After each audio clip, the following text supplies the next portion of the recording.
Hello and welcome everyone. Today we're going to be diving into part 2 of Oversimplified's Hitler. If you haven't watched part 1, please go give that a watch, and if you enjoy my version of history, reaction, and study videos, please like and subscribe. Let's get right into it. Since Germany's military had to be reduced, Hitler could no longer remain a soldier after the war, but he kept working for the army as an informant.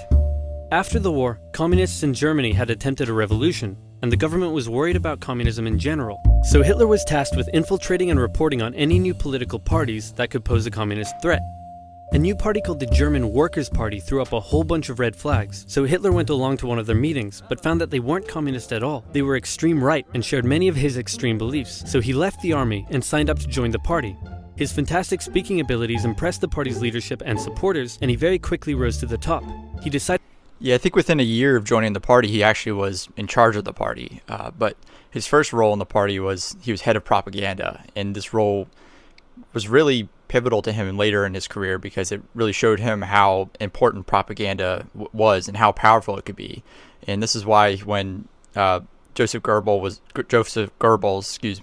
was in charge of propaganda in the Nazi party, this is why they were so close, because I mean that was probably their most powerful tool throughout their entire reign, was propaganda and using that to kind of brainwash the masses. the party needed a makeover, so he renamed it to the National Socialist German Workers' Party, or Nazi for short, and he gave it a new color scheme. The Nazis weren't very specific on policy, but Hitler made extravagant promises to return Germany to its former glory by undoing the Treaty of Versailles and reuniting all ethnic Germans into one nation.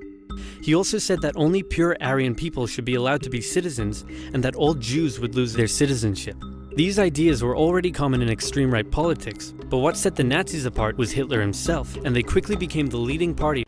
Yeah, Hitler, his strength was, like we said in part 1, was speaking. That's his only real strength, and he more so ranted, but the people loved it because they wanted someone that would be very outspoken on their behalf, and he showed signs of being angry. Like most of the people in Germany were angry at this time. They felt like they weren't being represented. They felt like they weren't being taken care of, and they felt like they were being bullied by the rest of the world. And in a way, they sort of were, not defending everything they did in World War One, but they were kind of being fully blamed for World War One when they should have taken a good bit of the blame, but they shouldn't have taken all the blame. And the reparations, everything they're having to pay destroyed their economy. They were even being, looked over like children with the Rhineland was being occupied by the Allies, and they were just kind of being babysat. And this angered Hitler, and this angered a lot of people in Germany. On the extreme right, many of the political parties in Germany at the time had paramilitary wings, and the Nazis were no different. Hitler set up the very descriptive Whole Protection Detachment, later changed to the very delightful Gymnastic and Sports Division, and finally settling on the ominous Storm Detachment, or SA for short. Yeah, this is where the nickname Stormtroopers, some German units were called Stormtroopers in World War One, but they were nicknamed Stormtroopers. Their job was to defend Nazi party meetings and intimidate political opponents, and they would frequently engage in battles with communists on the streets. Since the Allies had demanded a reduction in Germany's military size, many trained soldiers were left unemployed. They liked the Nazi ideology, and it was only natural for them to join the SA, which grew larger and larger over time. The new democratic government that formed after World War I was pretty weak and ineffective. In order to pay reparations to the Allies, it started printing more money. The problem is that printing money doesn't actually give a country more money, it just makes money less valuable. So as the country printed more and more money... Yeah, this is the era of extreme inflation, and I always heard, I learned in high school history class that the inflation was so bad that people were actually burning the money because it was cheaper to burn the money than buy firewood, and they were using it also as toilet paper because it was cheaper to use it as toilet paper than to spend the money to buy toilet paper. It became worth less and less, and the currency crashed. In 1919, $1 was worth about 4 German marks. By December 1923, $1 was equal to 4.2 trillion marks. The price of bread rose to 200 billion marks. Banknotes became worthless. Unsurprisingly, in such an economic crisis, Germany struggled to pay the Allies. The French were pissed about this, so they occupied the Ruhr, an area full of factories, and took the economic output from the area as payment. They treated the German civilians badly, and in total, approximately 130 Germans were killed during the occupation. Germans were furious, and Hitler and the Nazis thought that now would be a great time to lead a revolution. In November 1923, inspired by something a certain bold Italian man did a year earlier, Hitler stormed a meeting at a beer hall and called for an uprising against the government. With his supporters, he marched on... Yeah, this is kind of when he became sort of a household name in Germany. And like I said before, people were really wanting someone to fight for them. And Hitler showed that he was willing to do that through this time. And it kind of won the support of a lot of people in Germany by doing this.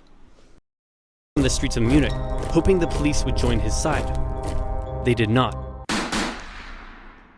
Hitler was put on trial for treason. He could have been sentenced to life, but the right-wing judges thought he was a pretty cool guy. Hitler knew the judges and knew that they would be lenient, so he took the opportunity to make impassioned speeches during the trial. And in the end, he was sentenced to just 5 years in prison, of which he only served 9 months, and when I say prison, it was more like a pleasant hotel stay where he had plenty of time to write a book.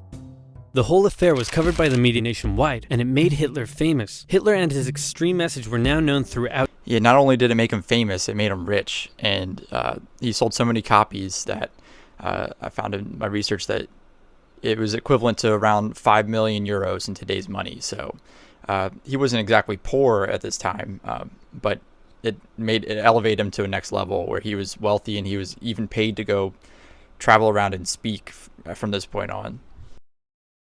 Germany, but the everyday Germans still didn't care much for him. In the 1928 election, the Nazis only won about 2% of the vote. Many were still intimidated by all the violence and the shouting and how unpolitician-like he was. But a new economic crisis would change all of that. To help Germany pay its reparations, America agreed to give it loans. In October 1929, the Wall Street crash happened, and America wanted its money back. The economic strain this put on an already struggling Germany was severe. Unemployment skyrocketed, poverty was widespread, and Germans were sick of it. It was clear that the newly formed democracy... See, whereas before, when he didn't have that much support, I think it's at 2.6, it's because people were struggling, but they weren't struggling to the point where they really needed someone like Hitler to speak for them. But when the crash of 1929 happened, of course, there was a much higher level of people really struggling, so hence he gained more support pretty quickly. Wasn't working. In the face of crisis, Germans began moving to the political extremes. If you were German and wanted change, your choices now were either the communists or the Nazis. Hitler claimed that he was the only one who could return Germany to its former glory. The Nazi Party used propaganda to make Hitler seem like a great and powerful man, and they gave the German people a scapegoat to blame for all their suffering. The promise of a single strong dictator was a breath of fresh air for Germans after years of failing democracy. Some bought into his extreme ideology. Some didn't agree with the racism, but were willing to vote for him anyway. Many didn't know much about politics at all, but just got caught up in the hype. Election after election, the Nazis became more and more popular, until in 1932, they became the biggest party in the German party. It's a weird thing to think about that he actually kind of won his role that he would later take as chancellor in 1933. Of course, he didn't fully win it fair and square because, he used intimidation through the SA and kind of lied and cheated his way to the top. But nevertheless, he won support of the people, and most of the people in Germany really did support him one way or another. Parliament. Hitler came to truly believe that he was some sort of great, destined savior of Germany. He turned megalomaniac. He decided to run for president and did surprisingly well, but still lost to the extremely popular World War I general Paul von Hindenburg. Since he was now the leader of the biggest party though, he demanded President Hindenburg make him chancellor. But Hindenburg was reluctant, seeing that Hitler was clearly such a big racist. Industry leaders urged Hindenburg to give Hitler the chancellorship, fearing the rising support for communism, and leader of the Center Party von Papen, who had been secretly negotiating with Hitler, said to Hindenburg, "How about we make Hitler chancellor on the condition that I get to be vice-chancellor and most government jobs go to us moderate conservatives? That way, I'll get to keep my power, we'll get to keep our power and we'll control Hitler like he's our angry little puppet." What could possibly go wrong? As it turned out, everything. Hitler became Chancellor of Germany in January 1933, but he was not yet a dictator. In February, the German parliament building was set on fire. Historians still aren't sure who did it, and many suspect the Nazis did it themselves, but Hitler blamed the communists, and he convinced President Hindenburg to sign an emergency decree allowing him to imprison all communists and other political opponents. Communists and others were sent off to the first concentration camp in Dachau. At this time, the elderly President Hindenburg passed away, giving Hitler the perfect opportunity. He introduced a law to Parliament that would allow him to make all future laws and decisions entirely on his own. With his political opponents imprisoned and the SA intimidating others, Hitler's law... Yeah, to pass the Enabling Act was wildly improbable if you look back at what it takes. And, they had a parliamentary system just like, England does, and they needed 2/3 of the parliament to vote on it to pass. And he used the fear of anti-communism through the Reichstag fire, and they never fully proved that they did it. The Nazi Party did it, but I mean, it's almost certain that they did it. They also, I actually took notes here. They also gained votes by promising things that they didn't uphold. Like they promised the National Party that they would respect the rights of the Catholic Church, and of course they never did that. They used intimidation, fear-mongering, and like I said, that the fear of that fire and blaming it on the communists. And they used all those things to kind of lie, intimidate, cheat their way to getting it passed. And, once they got that passed, there was really nothing stopping them. Law passed. Just 2 months after becoming chancellor, Hitler was now a dictator. He still had one problem. The leader of the SA wanted the SA to take over the job of the regular German army, and the German army didn't like that idea. Hitler needed to maintain the support of his professionally trained German army, more so than his rough and rowdy SA. So one night in June 1934, he had Röhm and many other of his own SA officers rounded up and murdered. While he was at it, he was very intimidated by Röhm, and rightfully so, because, like it said, he expected to be in charge of the military, but at the time, the SA numbered around 2,000 members, whereas the military was only limited to around 100,000. So of course, being dictator, being Hitler, he was going to raise a much larger military, and Röhm wanted and expected to be in charge of that. And of course, as a dictator, you need complete control of your military and the loyalty of your military members to have any sort of power. So being threatened by Röhm, he was rightfully so threatened by him, because Röhm had the loyalty of the SA and was going to have the loyalty of the military. Took the opportunity to brutally settle some personal scores as well. Politicians who had disagreed with him in the past, reporters who had printed negative articles about him, one guy who did absolutely nothing, but they thought he was someone else. In some cases, even their families were murdered. In total, up to 200 people were killed in what became known as the Night of the Long Knives. The army, now satisfied that they wouldn't be replaced, pledged total allegiance to their new Führer, and Hitler's control was now absolute. Life in Germany changed violently. Freedom of the press, expression, and public assembly were suspended. Jews were initially branded and their businesses boycotted. And eventually, Hitler would go on to have 6 million Jewish men, women, and children killed in concentration camps. Hundreds of thousands of people were forced into sterilization for physical and mental imperfections. The Hitler Youth became a way to brainwash the young. Boys were trained to fight and returned home from camp violent. Girls were told their purpose was to have many pure Aryan children, and they would sometimes return from camp pregnant. When their parents... all the time you see things, people asking, like, how did he gain this control? How did he brainwash the people of his country? And these camps that were mandatory for kids 10 to 18, they were mandatory, and their whole purpose really was to brainwash them in the Nazi ideology. And they would try to strip all parental, teacher, and religious influence from their minds, and brainwash them to being so loyal to the Nazi Party that they would even turn in their own parents or family members if they spoke out against Hitler or the Nazi Party. Parents were understandably horrified. Their children would threaten to turn them over to the Gestapo for standing in the way of Germany's greatness. The standard greeting changed, and you could be sent to a concentration camp for not using it. This way, it seemed like everyone was a Nazi supporter.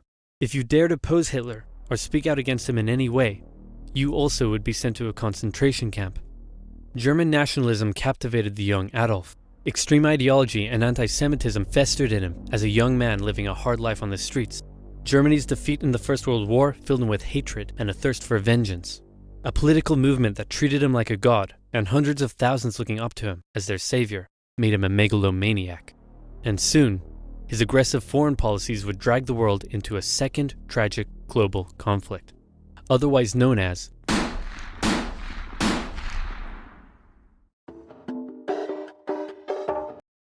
Yeah, really bad dude. One thing I wanted to add that I forgot to add when I took notes on it, that it said earlier he created the swastika symbol for Nazis, and he designed it as it was. He actually was the one who did that. But the swastika has been around for a very long time, and it was a religious symbol for Hinduism and Buddhism, and it used to represent well-being and good fortune. But of course, Hitler completely turned that around to something different.